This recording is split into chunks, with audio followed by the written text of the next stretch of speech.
Buenos días, me llamo Juliana Leveillé Trudel, soy la autora de Mirlit, la novela Mirlit, publicada en 2015 en lengua francesa en la provincia de Quebec, Canadá, y en 2020 fue traducida en español por Editorial Barret en España. Y estoy muy complacida por haber sido invitada a la Feria del Libro de Guadalajara. Tuve la oportunidad de ir a Guadalajara en 2018 y me hubiera gustado mucho volver este año, pero la próxima vez. Y ahora voy a hablar en francés porque es más fácil para mí. Gracias. Alors, je vais vous parler un peu de mon livre Mirlit, donc qui est disponible maintenant en espagnol. Donc, je vais commencer en me présentant un peu. Donc, moi, j'ai grandi dans un petit village du sud du Québec, à la campagne, et j'ai toujours eu beaucoup d'imagination. J'ai toujours beaucoup aimé inventer des histoires. J'ai toujours lu beaucoup. Alors, je pense que c'est un peu ce qui m'a donné envie peut-être de moi-même écrire mes propres histoires. Mais quand j'étais petite, je m'imaginais pas vraiment que écrire c'était un métier. Pourtant, je lisais beaucoup, donc je devais bien me douter qu'il y avait des gens qui écrivaient les livres que je lisais. Mais j'étais à la campagne, à mon école, on n'avait pas beaucoup de visites d'artistes comme il y a un peu plus dans les villes. Alors, je sais pas, ça me traversait pas trop l'esprit, mais j'écrivais quand même beaucoup. Donc, j'inventais des pièces de théâtre que je jouais dans mon salon. Aussi, j'écrivais des petites histoires. Le français, c'était ma matière préférée à l'école. J'aimais ça quand on devait écrire des textes. Souvent, les autres élèves n'étaient pas contents, mais moi, j'aimais ça beaucoup. J'écris un peu de poésie à l'adolescence. J'ai essayé d'écrire des paroles de chansons. Et à l'adolescence, j'ai commencé à aimer beaucoup le théâtre. J'étais dans les troupes de théâtre à l'école et même que je voulais devenir comédienne. Alors, vers la fin de l'adolescence, j'ai essayé de passer des auditions pour entrer dans les écoles de théâtre. Mais ça ne fonctionnait pas très bien. C'est un milieu, je ne sais pas au Mexique, mais au Québec, c'est un milieu très compétitif. Il y a peu de place. Et il y a beaucoup de gens qui veulent faire ça. Donc, j'ai jamais réussi à entrer dans une école de théâtre. Mais pendant que je faisais ce processus-là pour essayer d'entrer dans une école de théâtre, je me suis dit, peut-être que je pourrais essayer d'écrire mes propres textes. Parce que s'ils ne veulent pas de moi à l'école de théâtre, ben, je vais m'écrire des textes moi-même, puis je vais les jouer. Puisque j'aimais déjà écrire. Alors, j'ai commencé à écrire un peu des monologues pour la scène, des choses comme ça.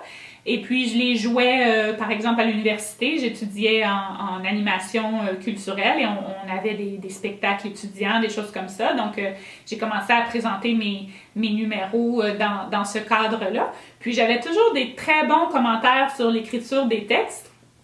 Le public, en général, aimait ça.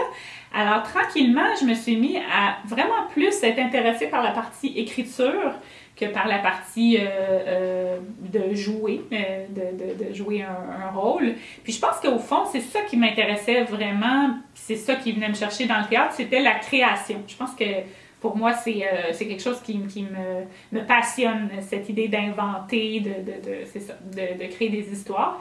Alors, j'ai comme un peu tranquillement délaissé l'idée d'être comédienne, puis je me suis de plus en plus intéressée à l'écriture, mais j'écrivais surtout encore pour le théâtre, mais j'avais quand même une idée derrière la tête qu'un jour, j'aimerais ça peut-être écrire un roman. J'en lisais beaucoup, j'aimais ça, et je me disais, ça serait un beau projet.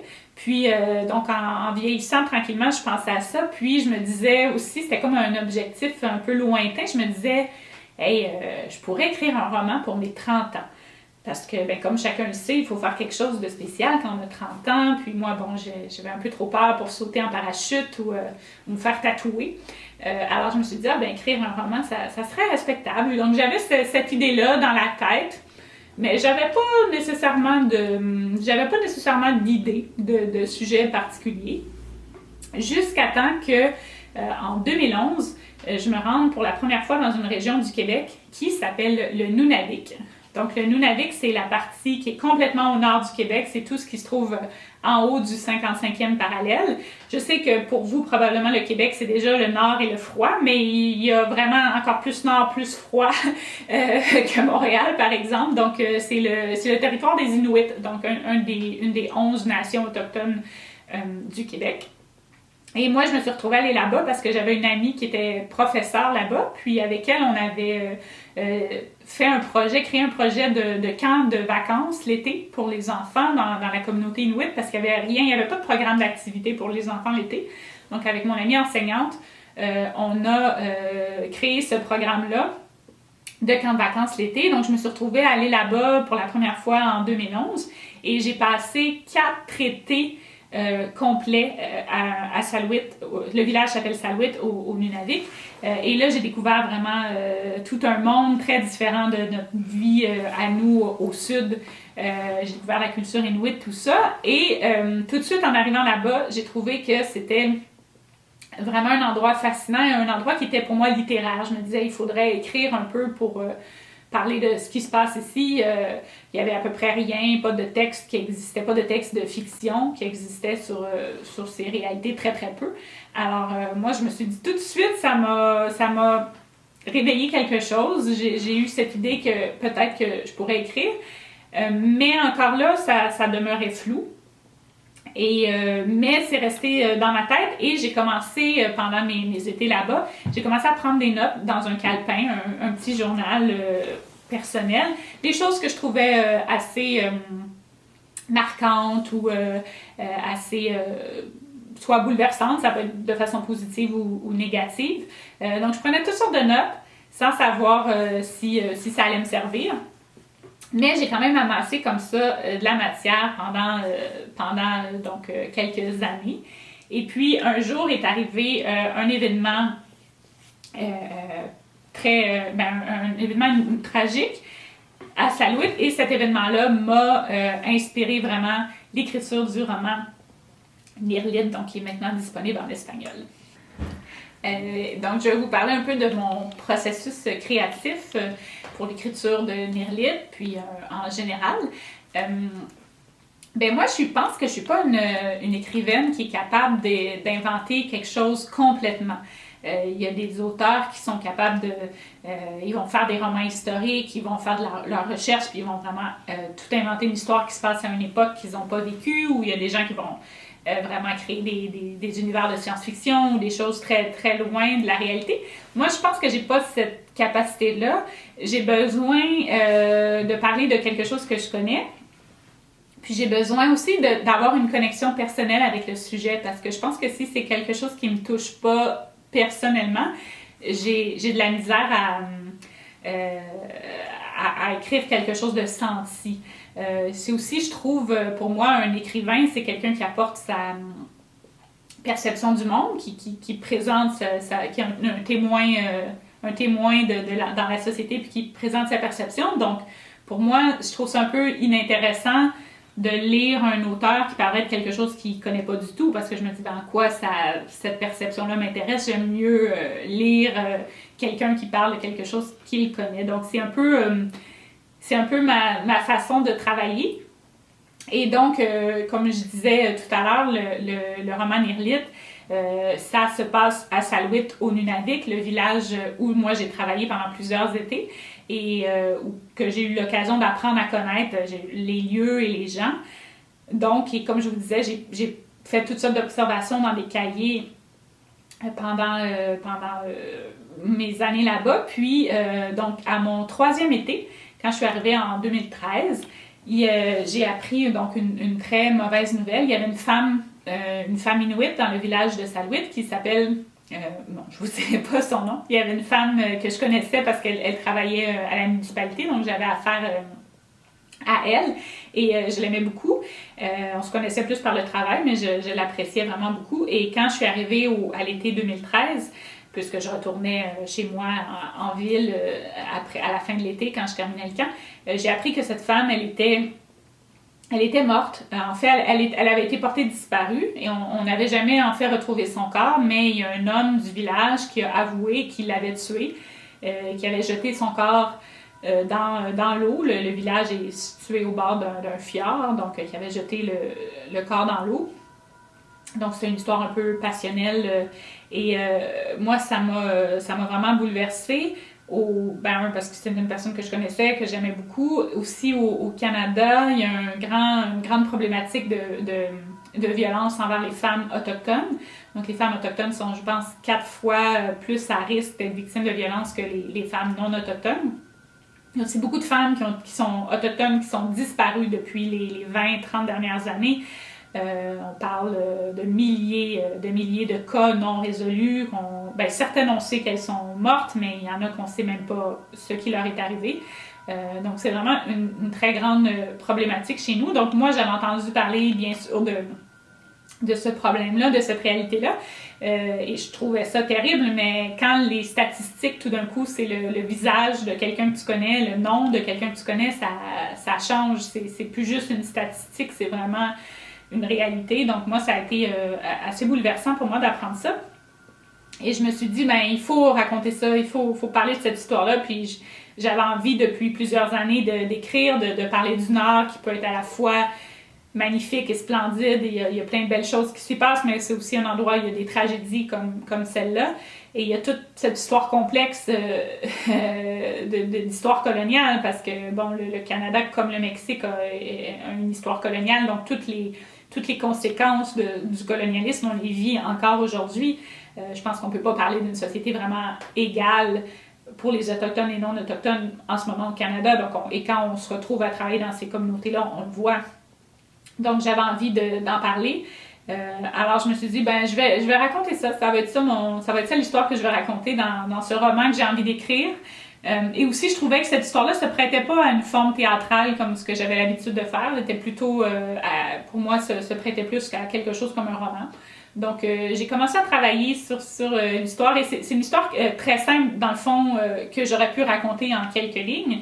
Mais je me suis dit, non seulement je vais raconter l'histoire de cette femme qui est morte, mais je vais un peu, en même temps, faire le portrait du village. Expliquer un peu c'est quoi la vie dans un village inuit moderne, parce qu'on a beaucoup de récits du passé, le mode de vie de chasse et pêche, les traditions, tout ça. On a peu de choses, peu de témoins de la vie moderne. Donc je me suis dit, je vais un peu raconter ce que c'est ce village-là, ce qui se passe, pourquoi aussi on en arrive à une situation tragique comme celle-là, qui est liée un peu à toute l'histoire dont je vous ai parlé. Donc, ça a été mon idée. Donc, c'est à la fois l'histoire d'une femme dans le roman qui s'appelle Eva, qui est cette femme qui disparaît, donc à qui la narratrice du roman s'adresse. Tout au long de la première partie, elle lui parle directement à elle. Donc, c'est son histoire, mais c'est aussi un peu l'histoire du village. Et puis, en deuxième partie, parce qu'il y a 2 parties dans le livre, moi, j'avais écrit une première partie et j'aimais bien ce que j'avais, mais c'était un peu court pour faire un roman. Puis j'ai eu la chance de travailler avec un mentor, un écrivain québécois qui s'appelle Jean Désy, qui est aussi médecin et qui a travaillé beaucoup dans les communautés autochtones, dont au Nunavik. Donc lui a lu mon roman et il m'a suggéré d'essayer d'écrire une deuxième partie qui serait peut-être plus fictive, parce que la première partie est assez près de la réalité. Alors pour la deuxième partie, je me suis permis un peu plus d'inventer. Je suis partie d'un point de départ réel, donc je savais que cette femme qui est disparue avait un fils. Mais je ne le connaissais pas, mais j'ai eu l'idée un peu de lui inventer une vie, de voir qu'est-ce qu'il pouvait devenir une fois que sa mère était morte. Et ce fils-là qui se retrouve à son tour à devenir père. Donc j'ai eu envie de continuer un peu, d'avoir une idée de filiation dans le livre et voir l'histoire qui se poursuit, même si Eva est morte, elle laisse quand même un fils derrière elle. Et donc, son histoire n'est pas terminée au fond. Donc ça m'a inspiré la deuxième partie, qui est un peu plus une narration plus classique, avec aussi une histoire, c'est ça, donc de ce fils d'Eva qui aussi est papa, mais dont la copine tombe amoureuse d'un travailleur blanc qui est venu du sud, comme c'est le cas dans les communautés nordiques l'été. Il y a beaucoup de travailleurs qui viennent pour construire des maisons, tout ça. Alors, ça m'a inspiré un peu la deuxième partie du livre. Donc, c'est comme ça que j'écris le livre. Ça m'a pris environ 2 ans à tout écrire. Bon, pas à temps plein, mais quand même. Et donc, en 2015, j'ai eu la chance de trouver un éditeur au Québec, La Peuplade, et de publier donc la version française. Voilà. Et je vais vous lire, un extrait, en fait. Pardonnez, je ne le sais pas par cœur, évidemment. Et je vais vous le lire en espagnol. Alors, pardonnez mon accent. Mais j'ai travaillé quand même avec une amie colombienne qui m'a coachée pour la prononciation. Donc, je vais vous lire un petit extrait du chapitre 2. Alors, c'est la narratrice qui s'adresse à Eva, le personnage qui est disparu, et elle parle à son ancienne collègue de travail qui lui explique un peu ce qui est arrivé. Donc voilà, je vais vous lire un petit extrait. Je suis un peu nerveuse de vous lire ça en espagnol, mais bon, je vais faire de mon mieux. Donc ça va comme suit. Il coupera au montage. C'est ça, on pourra couper au montage si c'est trop mauvais. Alors voilà. Lizzie, tu compañera, la que te vio todas las mañanas durante, no sé, 5 años tal vez, me lo cuenta con un tono frío, casi distante. El arrojo tu cuerpo al agua, tu frágil cuerpo a las aguas oscuras y encrespadas del estrecho de Hudson, tu cuerpo al fondo, donde se reunió con él de las docenas de pescadores que habían terminado su vida bajo el mar. Porque los Inuit nunca os ponéis el chaleco salvavidas.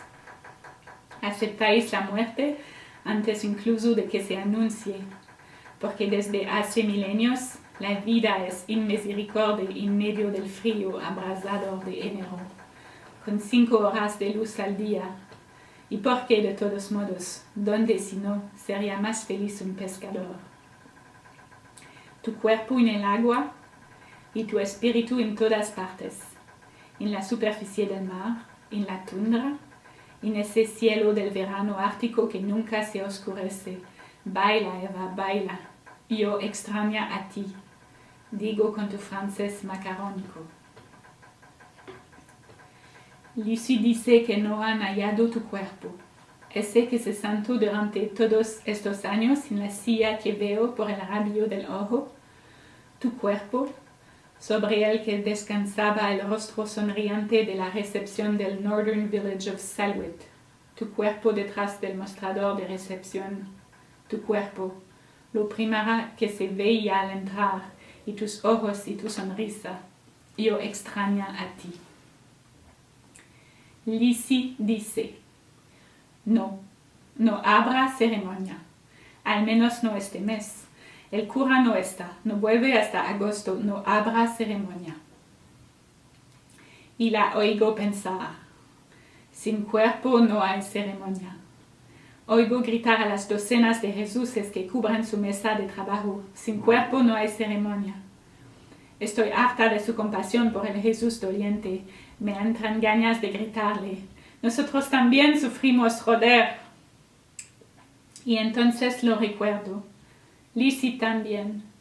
Lizzie tampoco tenía el cuerpo de su marido, ni el de su yerno, ni el del padre de su yerno. Ellos también yacen en el fondo del fiordo desde hace 2 años. Ocurrió durante mi primer verano. Anda, es verdad. Otro verano en el que llegué justo después de la muerte. 3 pescadores en una canoa. Solo regresó la barca. Vuestras vidas parecen sacadas de una tragedia griega. Con vuestro sufrimiento lancinante y vuestra desesperación, se las haríais pasar canutas al mismísimo Shakespeare. No sé cómo hacéis para soportarlo, yo, que bastante tengo ya con mis pequeñas miserias ordinarias. Voilà pour l'extrait. Je suis désolée, j'espère que c'était compréhensible. J'ai vraiment de la difficulté à faire le R en espagnol. En fait, je pense que je serai jamais capable. Mais bon, j'étais contente de découvrir le livre en espagnol qui est disponible depuis le 21 octobre, donc c'est tout récent. J'ai même pas encore reçu ma copie physique, mais donc voilà, ça vous donne un petit avant-goût. Il est disponible aussi en numérique. Donc voilà, c'est un peu représentatif de cette histoire dont j'étais témoin à Salouit, et c'est vraiment un peu c'est ça, c'est un peu un témoignage de l'expérience que j'ai vécue là-bas. C'est un peu, c'est ça, comme je vous disais, je m'intéresse à des choses qui sont assez près de moi, qui me touchent personnellement et que je connais. Donc après plusieurs années passées à Salouit, je me disais que j'étais quand même capable d'en parler un peu. Donc voilà, ça c'est Mirlit. Et j'ai pas dit, je pense que c'est intéressant que je dise qu'est-ce que le titre veut dire. Mirlit, c'est un mot en Inuktitut. Donc l'Inuktitut, c'est la langue qui est parlée par les Inuits au Canada. Et Mirlit, ça veut dire les oies.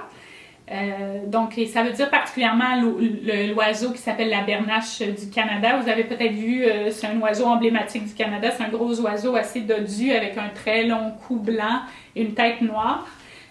Donc, c'est ce que ça veut dire, Mirlit, et j'ai appelé le roman Mirlit parce que dans le roman, il y a beaucoup de personnages qui vont et viennent entre le sud et le nord. Et la bernache, c'est un oiseau migrateur, donc qui au printemps remonte vers le nord pour passer l'été dans la région du Nunavik. Et puis à l'automne, elle redescend vers le sud. Je pense qu'elle passe l'hiver non loin du Mexique, probablement, comme plusieurs Québécois d'ailleurs.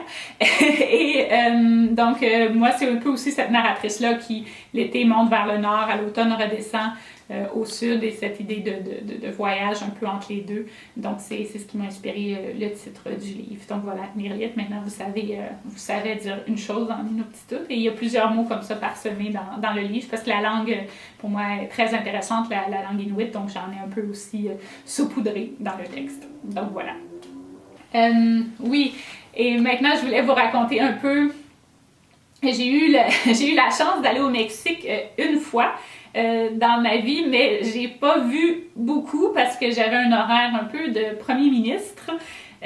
Alors malheureusement, ça a été quasiment frustrant parce que je voyais qu'il y avait tellement de choses à voir justement, mais moi j'avais peu le temps. C'était en 2018, au mois de mars. J'ai eu la chance d'être invitée par un organisme qui s'appelle le Centre de la francophonie des Amériques. Donc c'est un organisme qui est basé à Québec, dans la ville de Québec. Et eux font la promotion du français à travers toute l'Amérique. Bon, c'est sûr évidemment qu'on pense le français en Amérique, on pense au Québec en premier, mais il y a aussi beaucoup de populations francophones qui vivent ailleurs au Canada. Il y a même un peu aux États-Unis avec la Louisiane, il y a quand même encore des francophones là-bas. Et c'est pas seulement les francophones, mais aussi les francophiles, donc peut-être comme certains d'entre vous qui s'intéressent à la langue française.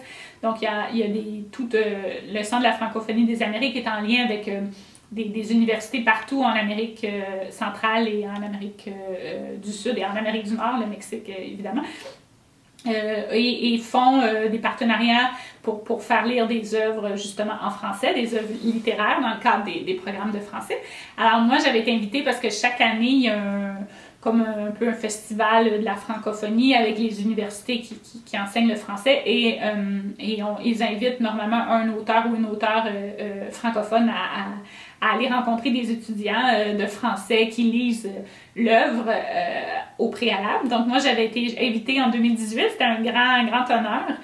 Donc j'ai fait une tournée de 5 jours et je me suis promenée, donc je suis allée dans la ville de Mexico évidemment, à l'UNAM entre autres, et une autre université dont je crois, j'oublie le nom malheureusement. Je suis allée à Monterrey, donc moi que je connaissais surtout pour le fromage, Monterey Jack, mais j'ai découvert la ville, et aussi bien sûr à Guadalajara. Donc je me rappelle très bien j'ai pas vu beaucoup, on s'était promené quand même un peu dans le centre-ville, on avait vu le gros théâtre, là, c'était très beau. Donc voilà, j'ai fait des conférences dans les universités, donc dans des classes de français. Donc les étudiants avaient lu de Mirlit et ensuite on en discutait. Ça a été vraiment une très très belle expérience. Je me rappelle aussi en revenant dans l'avion, je lisais le guide touristique du Mexique et je me disais, ah bon, tout ce que je n'ai pas vu, mais j'aimerais évidemment beaucoup retourner. J'aurais aimé rester plus longtemps en 2018, mais j'avais des engagements à Montréal tout de suite après, donc ça n'a pas été possible. Mais je me rappelle que l'accueil a été immensément chaleureux et c'était vraiment intéressant d'avoir la perception des gens du Mexique sur le livre. Entre autres, je pense que il y a des points en commun entre nos pays, entre autres par rapport aux questions autochtones. Donc, comme je le disais tout à l'heure, le Mexique, comme le Canada, il y a des populations autochtones, il y a une histoire coloniale aussi. Donc, je sentais que les étudiants qui avaient lu le livre aussi réfléchissaient à la question autochtone au Mexique, aussi justement aux conséquences du colonialisme qu'on vit encore aujourd'hui. Les questions des langues aussi, je sais qu'il y a beaucoup de langues autochtones au Mexique, donc même chose au Canada, au Québec, on en a beaucoup. Pour moi, c'est une question assez importante parce que la langue, ça fait partie de l'identité, ça fait partie de la culture, puis les langues autochtones, par exemple au Québec, au Canada, il y en a plusieurs qui sont en péril parce qu'il y a de moins en moins de locuteurs et parce que à cause du fait que les communautés maintenant ils vivent donc en bordure des villes avec les non-autochtones ou près ou vraiment dans ils sont collés maintenant, sauf les Inuits peut-être sont un peu plus isolés au loin, mais les autres communautés sont en contact avec les non-autochtones, donc doivent utiliser soit le français ou l'anglais. Donc la langue s'effrite un peu, donc cette question-là, je pense, peut être vraiment intéressante aussi au Mexique de réfléchir à ça. Donc j'avais senti justement beaucoup d'intérêt par rapport à cette question-là. Et c'est toujours intéressant parce que je pense que chacun lit le livre avec son bagage, son expérience. Donc je me rappelle que les questions étaient un peu différentes des questions qu'on pose peut-être au Québec ou au Canada. Je pense, par exemple, la place de la religion n'est pas la même dans la société. Au Québec, on est une société où la population, surtout laïque, les gens sont très très peu pratiquants. Dans mon livre, il y a quand même une certaine critique de la religion catholique qui bon, pas juste catholique, en fait, la religion chrétienne, parce qu'il y a beaucoup de missionnaires qui sont allés dans les communautés autochtones qui ont un peu détruit les croyances animistes ou les croyances qui étaient spirituelles que ces communautés-là avaient là pour un peu les convertir à la chrétienté. Donc, personnellement, bon, je suis quand même critique de ça et ça paraît dans le livre. Mais je pense qu'au Mexique, les gens sont probablement plus pratiquants en général qu'au Québec. Donc, je voyais que c'était reçu un peu différemment. Donc, c'était intéressant aussi de discuter de ça. Et la question aussi de la langue du livre, j'ai pas lu en détail la version en espagnol. J'ai vu qu'il y a beaucoup de petites notes de bas de page pour expliquer certaines réalités très québécoises qui sont mentionnées dans le livre. Ça peut être des détails comme le nom de la chaîne de pharmacie qui est mentionnée, la pharmacie la plus populaire du Québec qui est mentionnée dans le livre une fois. Ben, si tu n'es jamais venu au Québec, tu le sais pas. Donc, il y a beaucoup de petites notes. Mais je suis curieuse de voir comment elle le traduit parce que quand même, la langue que j'utilise dans le livre est très québécoise. Donc, c'est un français qui est quand même différent du français de France. Ben, c'est la même langue, mais les expressions, les réalités aussi parfois sont différentes. Donc, je me rappelle au Mexique, c'était amusant parce que beaucoup des profs de français, soit sont des Français de France ou ont étudié en France ou avec des professeurs français. Donc, parfois, c'était plus difficile pour les étudiants de comprendre certains mots ou de me comprendre même moi avec mon accent québécois qui est différent de l'accent français qui est plus comme ça. Je ne sais pas si vous pouvez entendre la différence. C'était intéressant. Puis à Monterey, je me rappelle, il y avait une assistante de classe qui, elle était québécoise. Donc cette classe-là avait eu un petit avantage sur les autres parce qu'elle pouvait un peu plus leur donner certaines précisions Donc tout ça c'était intéressant aussi parce que c'est ça, si on apprend le français comme langue seconde, on peut se rendre compte, un peu comme même chose avec l'espagnol, on peut se rendre compte de toutes les spécificités. Je sais que comme je vous ai dit tantôt, mon amie colombienne m'a aidé à pratiquer ma prononciation et elle était un peu elle-même des fois, elle était un peu surprise parce que c'est une traduction d'une traductrice espagnole, donc elle me disait il y a des mots que je ne suis pas habituée d'utiliser parce que c'est des mots qui s'utilisent en Espagne et pas par exemple en Amérique du Sud. Donc vous pourrez peut-être voir dans le livre si la traduction ça vous semble un peu différent parce que c'est fait en Espagne. Donc voilà. Alors, en bref, il faut que je retourne au Mexique. Je ne sais pas quand avec la COVID, mais ça m'a donné vraiment envie d'y retourner. Le très petit peu que j'ai vu. La bouffe, ah oui, ça j'ai oublié, et les breuvages, disons. Donc, je me promets bien d'y retourner un jour, j'espère. Oui, donc pour terminer la présentation, dans le fond, je vais vous parler un peu de sur quoi je travaille en ce moment. Parce que, le livre, comme je vous l'ai dit, est sorti en 2015 au Québec, donc ça fait déjà 5 ans pour moi que le livre est sorti. Il est sorti en anglais en 2018, en espagnol en 2020, donc c'est amusant parce que c'est un peu comme le processus recommence, mais bon, pour moi, l'écriture est terminée depuis longtemps de ce roman. Donc depuis 4 ans, je travaille sur un deuxième roman. Je suis pas très rapide, comme vous pouvez voir, mais il paraît que c'est plus dur d'écrire un deuxième roman qu'un premier. Quand j'ai terminé Mirlit, je me suis dit qu'il y avait encore des choses dont j'aimerais parler par rapport à mon expérience au Nunavik. Alors, j'ai eu l'idée d'écrire un autre roman qui se passe aussi au Nunavik, qui est quand même différent de Mirlit parce qu'il est plus fictif. Donc, c'est basé quand même sur certaines expériences, des perceptions et tout, mais c'est une histoire fictive. Donc, le roman s'appelle Ukiak. C'est un autre mot en Inuktitut. Ukiak, ça veut dire automne, la saison de l'automne. Et ça s'appelle Automne parce que le roman, c'est pas une suite de Mirlit, mais c'est certain que c'est un peu, c'est beaucoup le même univers et c'est une narratrice qui probablement la même narratrice, qui retourne au Nunavik, qui retourne à Salouit après quelques années d'absence. Donc, elle n'est pas revenue pour certaines raisons pendant quelques années, et là, elle y retourne. Et cette fois-ci, elle va à l'automne parce qu'elle y allait toujours l'été, donc pour faire des activités avec les enfants, mais là, elle a un projet plus avec l'école, donc elle s'en va passer l'automne. Et elle revoit les enfants qu'elle a connus plus jeunes, qui là ont vieilli, sont plutôt adolescents et se trouvent un peu aux prises avec toutes les difficultés qu'on a quand on traverse l'adolescence. Et elle-même, elle essaye de vraiment passer, même si elle est plus vieille que les adolescents, mais elle essaye de vraiment passer à l'âge adulte.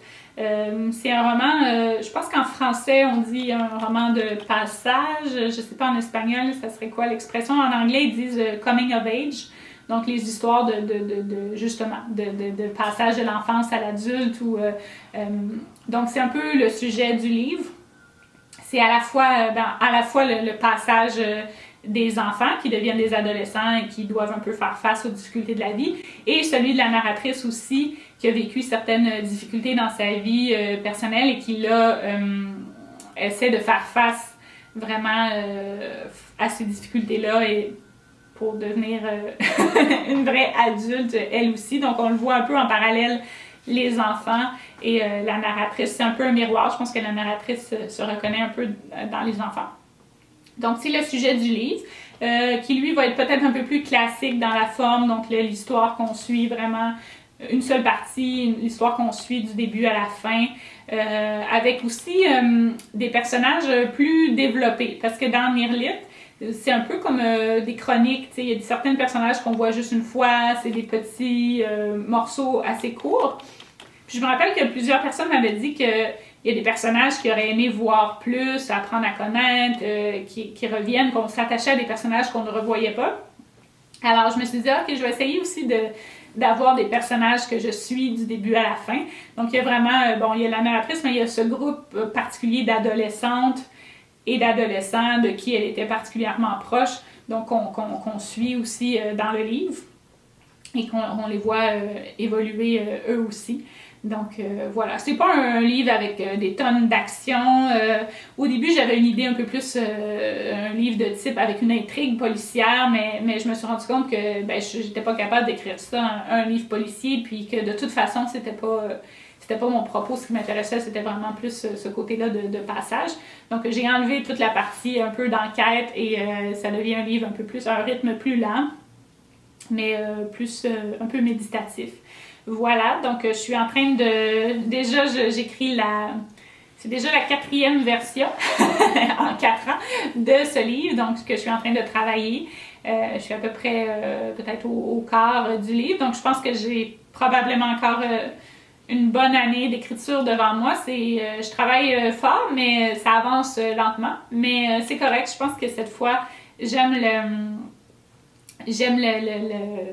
la version que j'ai en ce moment, je l'aime plus que toutes les autres versions que j'ai travaillées avant. Donc, je pense que je m'approche tranquillement du but. Donc, voilà, je ne peux pas vous dire de date exacte de sortie, mais d'après moi, je dirais probablement en 2022. Bon, c'est sûr, en plus, avec la COVID, le monde littéraire est un peu bouleversé aussi. Certaines parutions sont reportées et tout. Donc, à suivre. Alors, mon autre projet d'écriture sur lequel je travaille en plus du roman, c'est une pièce de théâtre. Donc, je suis contente parce que je reviens un peu à mes premières amours. Donc, il y a environ un an et demi, il y a 2 compagnies de théâtre qui m'ont approchée, donc une de Montréal et une de la Gaspésie. La Gaspésie, c'est la région à l'est complètement du Québec, donc qui se trouve au bord du golfe du Saint-Laurent.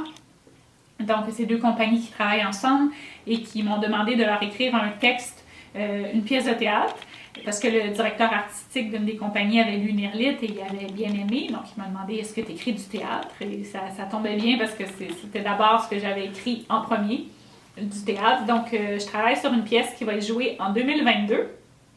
La pièce, elle n'a pas encore de nom, mais le sujet, ça touche au patrimoine bâti.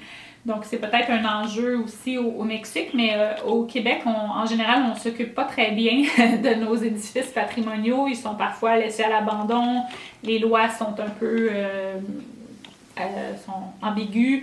Souvent, les promoteurs immobiliers réussissent à faire un peu tout ce qu'ils veulent avec des vieux édifices. Donc, moi, j'ai fait un peu une enquête sur le sujet à partir d'une situation qui s'est passée près de mon village natal où j'ai grandi. Donc, je fais un peu une pièce de théâtre documentaire où je fais de la recherche et je rencontre des gens et j'essaie de comprendre un peu comment ça fonctionne, comment ça fonctionne la destruction du patrimoine. Et aussi, pour moi, c'est un sujet qui me touche personnellement. Donc, je parle aussi du rôle du patrimoine dans notre identité collective, dans notre histoire collective. Donc, voilà, c'est le sujet de la pièce. Donc, ce sera en 2022 au Québec, si jamais vous passez par là. Et en attendant, le livre Mirlitt en espagnol est disponible à la fois en papier et aussi sur e-book pour la version numérique. Donc, je vous invite à le lire si la conférence vous a plu. Et comme je disais au début, j'aurais bien aimé pouvoir retourner à Guadalajara. Ce n'est pas possible cette année, mais je suis très contente d'avoir pu vous offrir cette conférence virtuelle. Puis, je vous souhaite une très belle foire du livre en toute, même en formule numérique. J'espère que ça vous permettra quand même de belles découvertes et de belles rencontres. Merci!